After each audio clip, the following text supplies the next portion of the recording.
Pak Agus, selama ini PT Inalum hanya menghasilkan produk setengah jadi, ingot. Dan kemudian produk itu diekspor ke Jepang untuk dijadikan aluminium.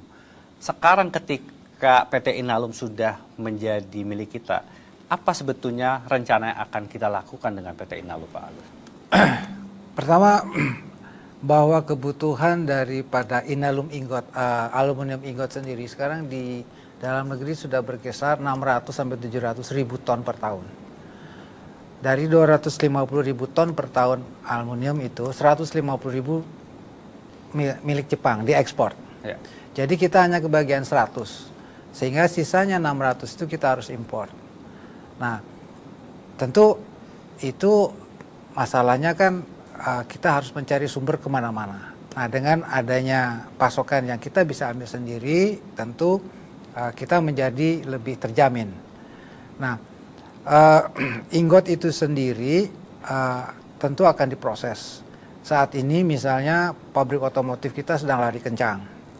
Nah, kita tahu bahwa engine daripada kendaraan bermotor itu sekarang base-nya aluminium. Ya, Honda ya itu totalnya seluruhnya aluminium.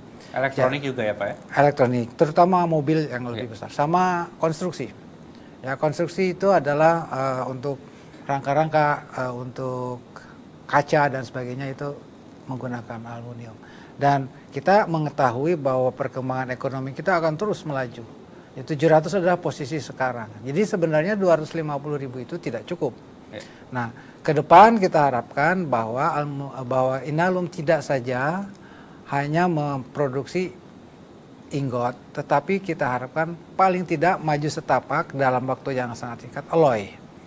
Karena alloying itu harus dicampur, saat ini dilakukan di pabrik-pabrik. Ya, sebaiknya itu bisa diambil oleh Inalum karena harganya lebih premium lagi, sehingga uangnya akan bisa lebih besar sebelum masuk ke dalam investasi yang masif. Ya, nah itu tidak terlalu besar, uangnya sudah cukup, value added akan lebih besar, cash akan lebih kuat.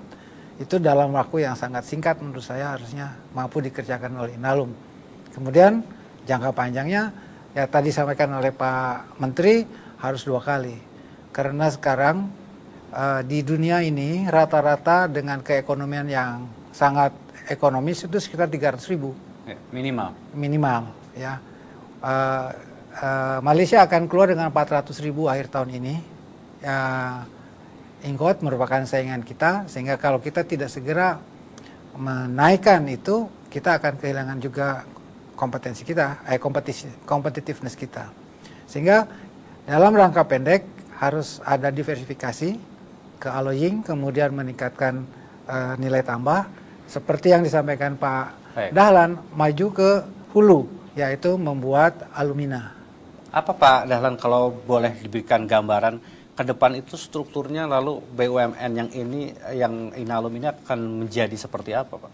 Yang jelas akan menjadi sangat raksasa karena ingotnya sendiri akan 2 kali lipat dari produksi sekarang. Karena kebutuhan dalam negeri tadi sudah diceritakan, kasihan itu pabrik-pabrik aluminium di dalam negeri itu tidak dapat bahan baku, harus impor. Nah sekarang minimal negara menyediakan bahan baku untuk pabrik-pabrik aluminium hilir yang ada di Indonesia. Itu paling tidak ada 6 yang sekarang sudah kontrak dengan aluminium dengan Inalum. Ya. Sekarang sudah 6 perusahaan dalam negeri yang kontrak akan mengambil bahan baku dari Inalum. Kemudian ke hilirnya tadi alloy itu betul sekali. Dan yang ketiga adalah ikut investasi di alumina yang di Mempawah Kalimantan Barat. Dengan demikian nanti dari hulu ke hilir itu kita sudah memilikinya. Nah untuk itu memang pembangkit listrik yang ada sekarang ini sudah tidak cukup lagi. Karena itu di komplek Inalum itu akan dibangun pembangkit listrik yang baru, dan itu PLTU. Kalau sekarang ini kan kita punya pembangkit listrik yang tenaga air dan kondisinya masih sangat-sangat bagus. Katakanlah tadi pengeluaran yang dikeluarkan oleh Kementerian Keuangan, itu harga pembelian kita sekarang ini, seandainya untuk membangun pembangkit listriknya saja, itu sudah nggak cukup. Jadi nilai pembangkit listriknya saja, itu kita kalau mau ngomong kasar, diambil pembangkit listriknya saja, itu sudah sangat menguntungkan. Apalagi ini masih ditambah dengan pabrik aluminium ya Pak.